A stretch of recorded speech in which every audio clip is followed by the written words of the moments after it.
Hey guys, let's start. In times like these, being a citizen is a big job. Thank you for joining us to celebrate the virtues of self-rule and debate the state of our republic. Welcome to the Citizens Prerogative Podcast. This is the voice of your nerdy host, Michael Piscatelli, and we are blessed with a co-host whose passion for our republic precedes him everywhere he goes. Raymond Wong Jr. Thank you. It's back to life, back to the blockchain. We're in season 3. This is episode number 42, and that's exactly right, Ray. We're going back to the blockchain. So we're going to nerd out a little bit today and share the latest that we've been following in the growing world of blockchain. And we know you've all been hearing a lot about it, so we want to pull up on our perspective on the latest findings, information, debates that are ongoing. So we're excited to dive into it, and we're gonna do a full survey. We did a pretty decent survey last time we covered blockchain, but now we're going a little bit deeper, and we're gonna touch on everything. I mean, we've only got 30 minutes, but we're still gonna do it anyway. So the first thing we want to throw out there is a disclaimer. This is not financial advice. Never has been, never will be. We don't give financial advice, but we have opinions and we love to share them. So what you decide to do with any of this information is on you, and we wish you luck. So let's start our survey with the world of decentralized finance. I think this is a quick hit for us because it's the concept that has the best existing kind of example out there in the world today for most people, but not for all people. So let me do a quick rundown on how I see the world of decentralized finance. Today you want to get a loan or deposit cash in an account and maybe get a decent interest rate. Let's start with depositing cash. Wouldn't you love to deposit cash in an account and get a decent interest rate while the bank sits on that money? Well, they're not just sitting on it, they're lending it out and they're making money on the interest spread, right? Because the interest you pay on a loan is always higher than the interest you get paid in a checking account. And there's a reason for that. They're related. In the world of decentralized finance, they're trying to attack some of these constraints, but they don't even have to attack the constraints directly because just the function of a decentralized finance blockchain gives them the opportunity to do whatever they want. Part of the reason is because none of this is really regulated at all right now, and we'll talk a little bit more about that as we go through it. But just to pull it back to DeFi, DeFi is decentralized finance for short. And now we have plenty of options. You can go buy a cryptocurrency and let it sit in a crypto exchange, or you can do it real fancy dancy and put it on a physical drive where you own the keys and you find another place to deposit your money for the time being, your crypto, and you get a return. You get an interest rate. Right now, a lot of the interest rates out there, depending on where you park your deposit, 5, 12, 20%. I suppose. I don't have a list. We'll have to come up with a list, but there's a lot of other CoinDesk and all those other sites out there that cover all that stuff. It changes so fast. We're not in that business. But just know you have an opportunity to do that. Now, when you buy a cryptocurrency, it's not cash, and it's not guaranteed to retain its value. It's very casino-like. So you have to be careful there. But that's just one really simple example, right? You make a deposit, you get an interest rate. Also, the loan piece of it. If you have a bunch of cryptocurrency, you can get a loan against that cryptocurrency, and you can get it probably for a better rate than you can get a loan from a bank. So those are the real, I would say, consumer facing. Oh, and transfers, right? We haven't seen a good use case yet for payments. Right. I think it's the big one, right, Mike, is the pay. I think what the consumers are missing is that there is this huge industry of payment processing. They've made it so seamless for you.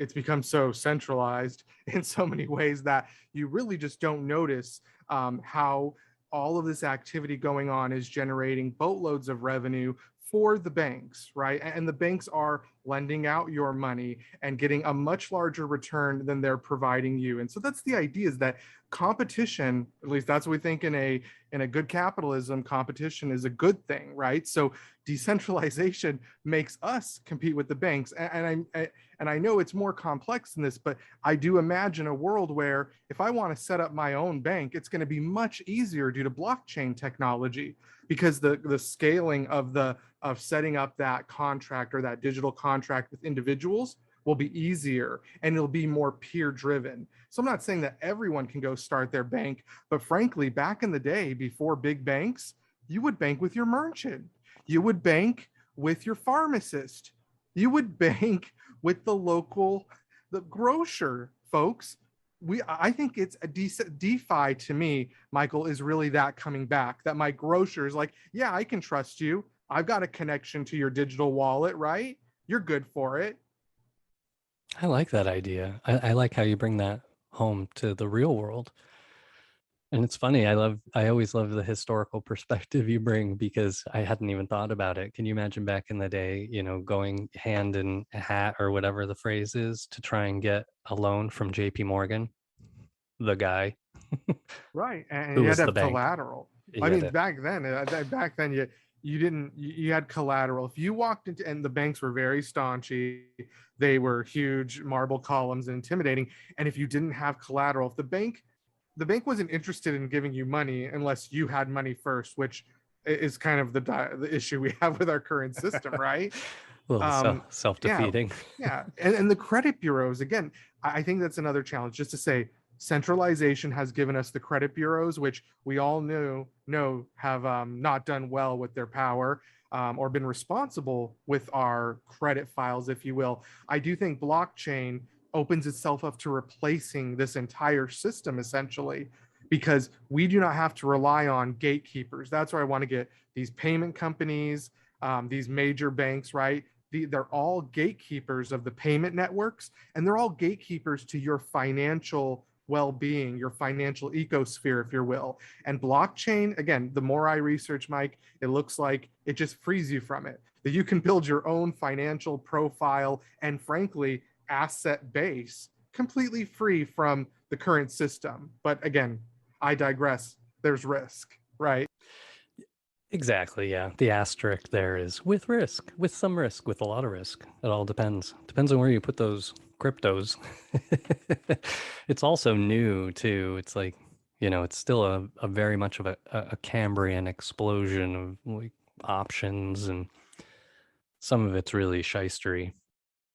Last note I'll make on decentralized finance. So, payments, we're going to see how that's eventually going to shake itself out. And payments, like you said, is really the most direct competitor to the established finance ecosystem. When you talk about the Federal Reserve, the banks, the payment networks, Maestro, MasterCard, Visa, blah, blah, blah, HSBC.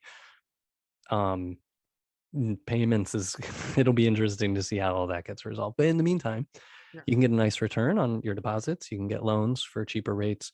And then there's a whole world that isn't present to consumers in the world of finance. And it has to do with how we execute international trade, how businesses conduct business with, suppliers and all the way down to wholesalers, et cetera. And so there's this whole behind the scenes operations of finance that will also be taken over, or will have competition from decentralized finance. Letters of credit, trade credit. I mean, all of that stuff can be automated on the blockchain. There are companies that are doing it right now in the DeFi space. So, the entire existing system has got competition now, from central banks to big banks that are too big to fail to little banks. All of it like has this entirely new alternative system for the first time in the world. And it'll be really interesting to see how everybody rises to this challenge, because it's a it's a fair challenge. And right. And it's ripe, because it's because the fight is the old fight. PayPal is there, providing the ability. Early on, they were allowing people to buy cryptocurrency. So if you're a PayPal user, you have the opportunity to use that service, I believe, and you can go in there, and I think you can pay through PayPal. Now, I believe Venmo is also providing a crypto service where you can get your rewards and crypto.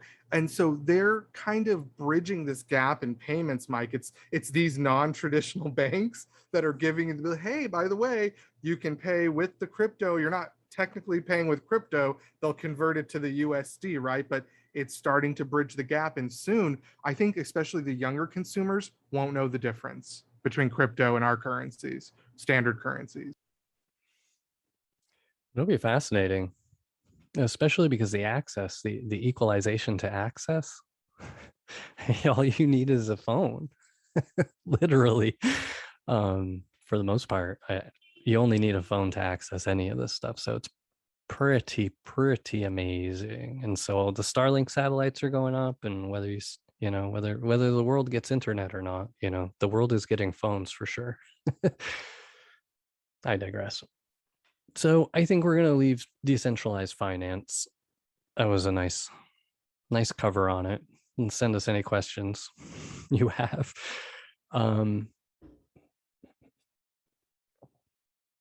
The only other thing I want to bring up before we go to a break too is to close out this concept about centralized finance, kind of getting into the game. And it's if you didn't feel like blockchain and anything built on blockchain had any legitimacy before, and then Coinbase went public, right, on NYSE or NASDAQ or whatever, and then that added legitimacy, and you can see certain bumps in values associated with those things. And one of the latest things that had happened was, I don't remember the name of it now, but there's a crypto future fund that you can purchase, on the normal exchanges. What's the word? Stock? Investments? I don't even know now. What do you call it? Go to your E-Trade. It's available on New York Stock Exchange, I think that's what you're looking for. Thank you. Yeah, NYSE, one of those guys. In any case, so now there's funds available that are trying to give people exposure to the potential upside of crypto, without actually having to weed through the details, the research of knowing which ones to own, right? Which ones are scams, which ones are real deals, which ones are most likely going to increase in value because they're delivering a truly valuable service. So it's exciting because that's a whole different level of legitimacy. Now you've got these investment bankers on Wall Street that are getting paid to do investments in crypto, and you're going to see tons of money moving into crypto. So, if you didn't buy a piece of crypto when it was less than $1, those are the ones. If you're playing the lottery on crypto, you're looking for the cheap ones, but you should also do it smartly. You can always still make money. I mean, look, if you bought Bitcoin at 40,000 and now it's at 60 something, it may come back down, but it's crazy how volatile it is. But I just wanted to throw out there the idea that it is steadily increasing in legitimacy by the old system. They realize the threat. Even the big bankers have changed their tones. So it's here. It's the future. We said it before, and that's not changing. I think with that, unless you have something to add, Ray, we can do a little break. Time for a message from our sponsor, Citizen Do Good. Fulfilling a dream where all possess an intrinsic love for self-rule that is reciprocated with free speech and equal justice under the law. Citizen Do Good values the promise of all the amendments to the Constitution along with the original core documents. Taken together, they form a framework and an operating manual for the Republic that provides us with the means to change with the times. The time is now to deeply re-examine our current implementation of governance for the dawning of a new day, a crypto day, a blockchain day, a metaverse maybe. We are the proud sponsor of Citizens Prerogative Podcast, a major partner in spreading the good word about civic love and the power of change for us all. At Citizen Do Good, we want to empower all citizens to participate in the Republic in a reconstructive way. With that goal in mind, we need your help to stay on mission and grow this community. Please rate the podcast with 5 stars in iTunes through the app on the web or on your device. If you don't feel like you can give us 5 stars, let us know why on our sponsor's Facebook page, Citizen Do Good.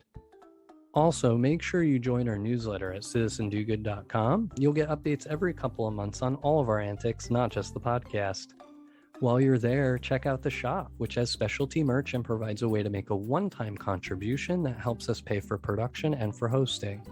Feel free to share any suggestions you have directly through the Contact Us page. Thanks for your support. I know the world is changing. I know that the what we know as the universe is not going to be as it was. We're going to try to expand the universe, if you will. I have witnessed the move that the metaverse is making. What do they call it? Meta, excuse me. Zuckerberg is out there making his strategic move into the metaverse. And I'll say I support it because he's more attractive and personable in the metaverse from what I've seen of the renderings. So, but I think that's the big thing change, right? This new world where Mark has a personality is also going to render, other things that we didn't expect, like these non-fungible tokens or artwork, right? That we can purchase and keep for ourselves only in this metaverse next to Mark's personality. So help me understand, Mike, what's it going to look like? Oh, goodness gracious. I need to pull it together. Thank you for the comedic relief, Ray. Yeah, I mean, I guess I'm going to go old school and be like, well, I feel like he's maybe never heard of AOL. I think he never heard of America Online or CompuServe or any of those, old school walled gardens. Now, Facebook made a name for itself, no pun intended, but because of the way it allowed people to interact and present information, and maybe there was a low bar to entry or easy on ramp or something like that. But there isn't anything about the metaverse that has anything to do with Facebook or Mark Zuckerberg. I think he sees the writing on the wall. He sees if Facebook's going to survive. They already know youth are not signing up for Facebook. So I think Facebook's going to be put on a pasture. Meta is going to be its attempt to create the new walled garden centralized connectivity forum where we're all the product, right? Which is exactly the opposite of the ideals of blockchain and decentralization and all of that stuff, right? I won't say democracy. It's not. We'll talk more about it. I don't see anything democratic necessarily. I mean, they do have voting and things like that. So we'll talk more about that in a minute. But back to the metaverse. So the metaverse, Web 3.0, you may or may not have heard that phrase, but it's coming into its own. Web 2.0 is what we all live in today and operate on. Web 1.0 was dial-up and CompuServe and AOL. So now we're moving into Web 3.0, which is much more, blockchain oriented, because the capabilities there are so different and it exists outside of like whatever the standard system is for assigning IP address, ICANN, or whatever the name of it, the international group that's in charge of assigning IP address to URL names. So like facebook.com, right? There's similar activity that's starting to grow. Like there's an entity that is getting established that's going to help create nameable locations in the metaverse. Because right now, the metaverse is very electronic. It's very digital, ones and zero. Like, I mean, when you're trying to access things, you have to have special browsers, and it's like it's tricky right now. It's not very accessible. So Facebook's play will be to try and make it accessible. Like, and then people will join Meta, the Facebook Meta, and maybe they will think they're in the metaverse, and they're not at all. they're in a very specific location in the world. So for our technical friends, they're trying to create a GUI, which was all AOL was. The AOL, and I'm finally making more sense of it now. Yeah, AOL, all they did is they created a cover, an overlay, an environment for us to visit. And I was really, I mean, I guess I was just a kid, but I had no idea. I thought just clicking on those buttons and keywords were the internet. Like somebody had to tell me that you have to travel outside of to this mystical area with very interesting things. And that's the exact situation that we're in right now. With the metaverse, with NFTs, with all this blockchain stuff. It's kind of in this whole other ether of virtual technology environments, right? It's very much its separate thing. And metaverse is coming into its own initially right now with games. There's a lot of like, I can't remember some of the names, like Axie Infinity is a very popular name right now. But there's, games that you can go play and you can purchase armor, or you can purchase a house, or you can buy land. Like there's a metaverse out there where they've replicated the earth, and every plot of land on earth is available for sale. And it's all controlled on the blockchain. The fact that metaverse is just this interactive space. It's like World of Warcraft for the first time. It's just, we always had video games and stuff like that, but we didn't have this immersive environment where everybody in the world can log on and go play together. That's the metaverse. So right now it's a video game, or it's a Minecraft, right? I mean, that's honestly, that's the analog. If you go with like Second Life, which I guess Second a Life. lot of people are talking about, right? This is the new Second Life. So now he obviously didn't see AOL or Second Life from Sony because it appears to be very similar. So what makes them think that, or what makes us think that this is going to work compared to those Second Life environments? Is it because we already have so much evaluation in the NFT market already and such? It's so big. Yeah, I mean, I'll go back to the Cambrian explosion. Everything's getting thrown. All the spitballs are getting thrown at the wall, and who knows what's going to stick. So, I mean, as a new crypto investor, I'm reluctant to purchase coins associated with these metaverses game systems because I don't play the games. The coin is more valuable if I was going to play the game and I wanted to buy things. If I want to buy armor, land, whatever, then it would be materially more valuable. Because I'm not plugged into the game, I don't have a sense of the value of the coin associated with it, or the token.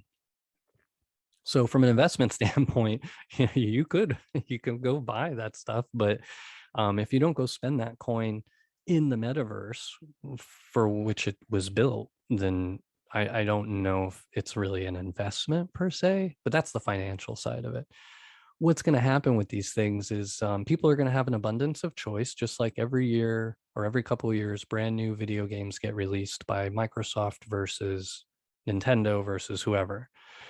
And they don't know which ones are always going to be the winners. This is what's happening in blockchain metaverse, right? Everybody's releasing their things. They're not sure who's going to get it right, like who's going to get it right technically, business wise, and then also supply a product or service that the universe needs. So there's just a lot of question marks right now, and a lot of opportunity, because basically Web 3.0 is reconstructing everything we've ever known electronically, but building it on blockchains instead. And it's fascinating to be witnessing all of this right now. But what's going to happen? Like Meta is going to go live. People will probably try it out or something like that. But it's going to have a lot of competition. Facebook has a lot of money. So, if they create something really amazing and cool that people feel like they can't live without, then they may be successful. If they find a way to get people addicted from the inside, then they might be successful. Yeah.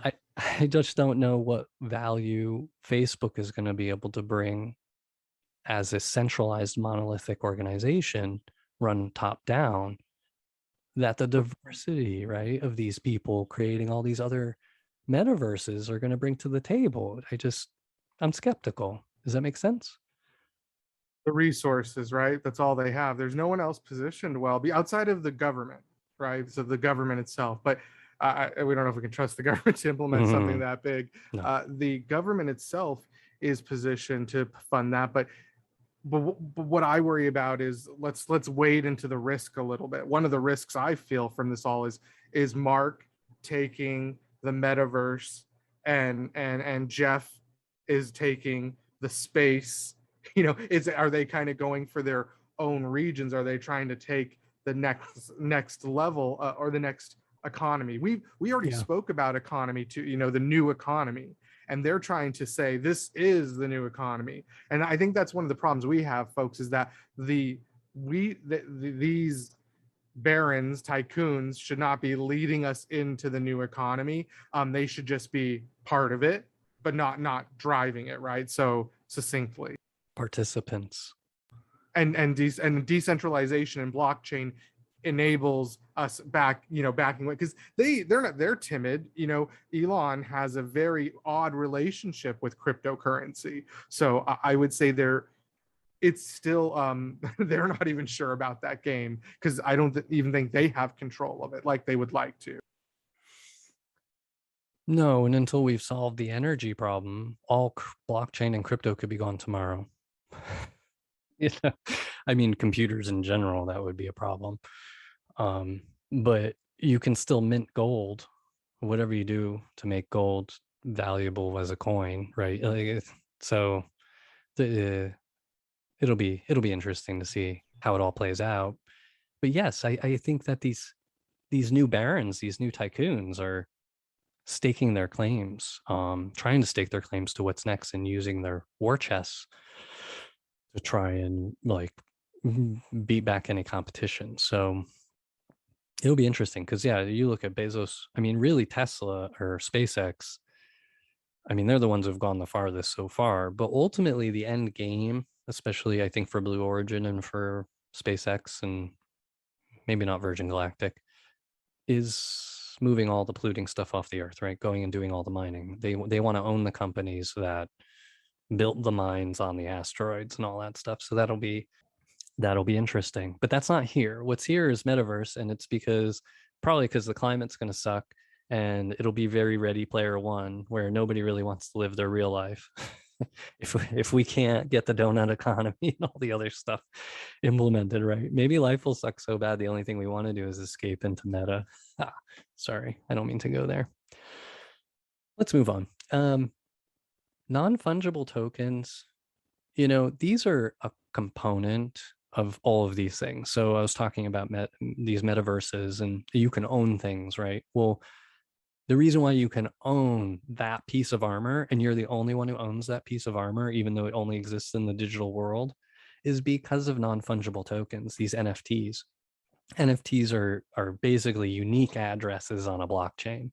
They can't be duplicated, can't be copied, and if somebody tries to do something to it, it all breaks, right? It's the immutability of the blockchain, but it's used to create a unique item. It's even more so than getting a card printed with a unique number on, a limited edition of a toy.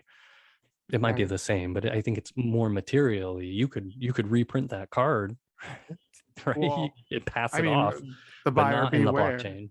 Sorry. Right, the buyer beware on blockchain, though. If you lose the address, oh yeah, it's gone. You gone. Technically don't control it anymore if you just lose the address. Just lose it. Lose your key. You lose the key, there's no locksmith that can help you. So they're using it for all kinds of things. NFTs are, being used to produce art that gets bought and sold. Music is coming online. It's going to free music from these monolithic corporations. And one of the beauties there, like when you talk about the arts, you talk about art, music, blah, blah, blah. A creator has created something, and they're going to get paid for doing it by offering an NFT associated with that song or piece of art or whatever it is. And then somebody can buy it, and they get a cut of the price. They get a percentage, and it's coded in the blockchain. It's a contract, right? It's a smart contract on the Ethereum on blockchain or something like it that says also every time this thing gets resold in the future, that artist still gets cut every time. So, you know, you buy that lovely piece of art that you love, even though it's only digital, and you get tired of it, or it goes up in value and you come across an investor who wants it and they're willing to pay the price you want to sell it for, and you sell it, a percentage automatically still goes back to the artist that originally created every time that happens, because that's how it's programmed in the chain, in the blockchain. So it's there's a very, very compelling reason for people in the real world to want to move to NFT for artistic, creative pursuits, right? Because today a musician doesn't necessarily own their music, right? They only get paid if they do a concert. They don't get paid on, you know, the purchases of the CDs or, you know, iTunes, etc. CDs. Wow, we don't even do that anymore.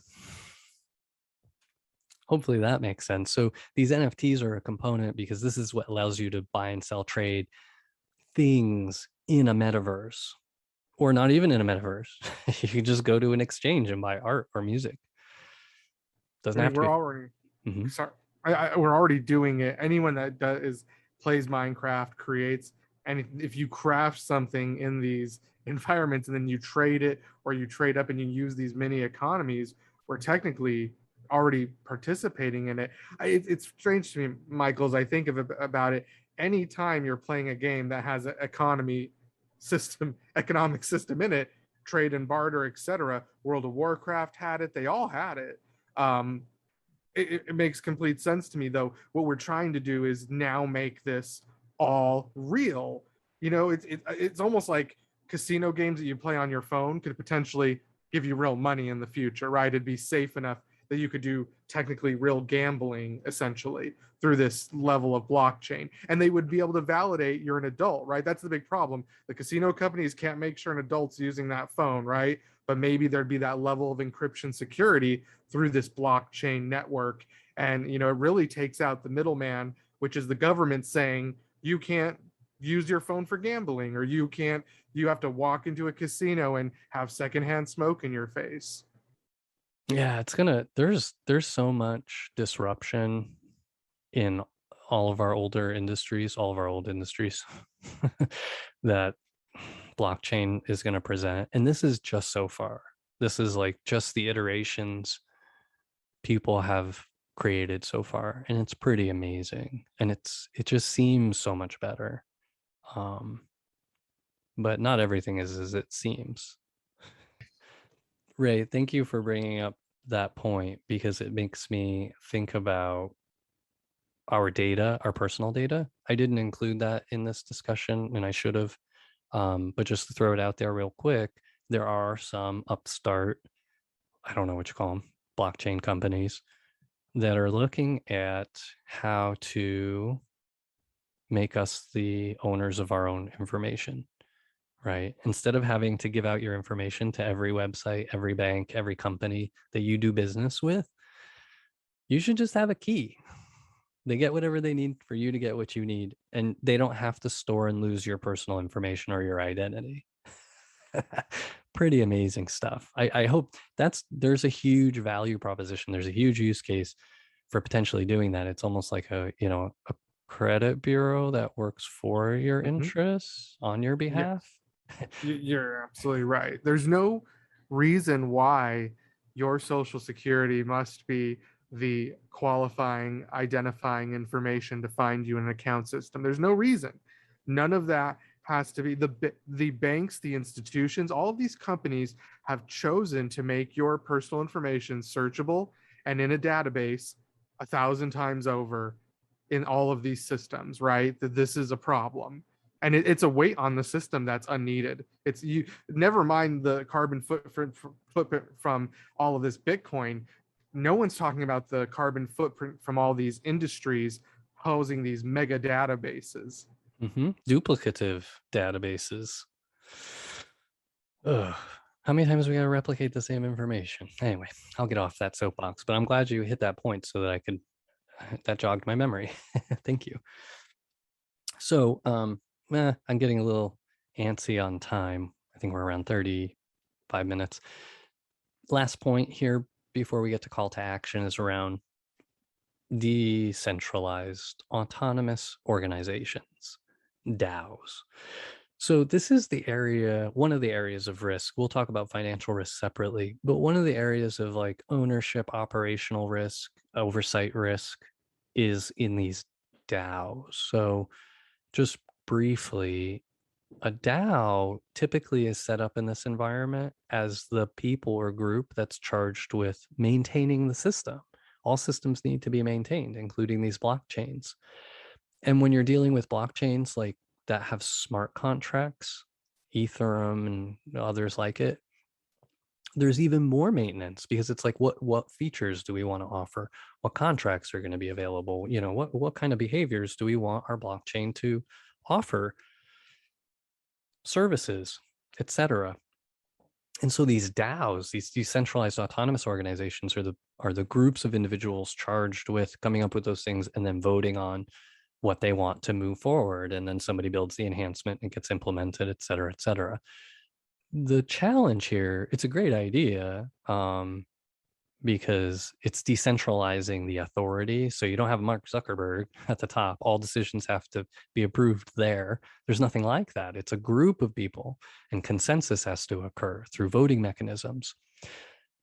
So that seems very democratic-ish in a way, right? When you talk about people coming together and they're all voting. The problem is how do you get the vote, and how many votes do you get? Right now, that whole system is based on coinage or tokenage or whatever crypto, right? You own one or more of a given token, and that gives you voting rights in this DAO. Well, that's not very egalitarian, right? Some of these coins are very expensive, some are very cheap.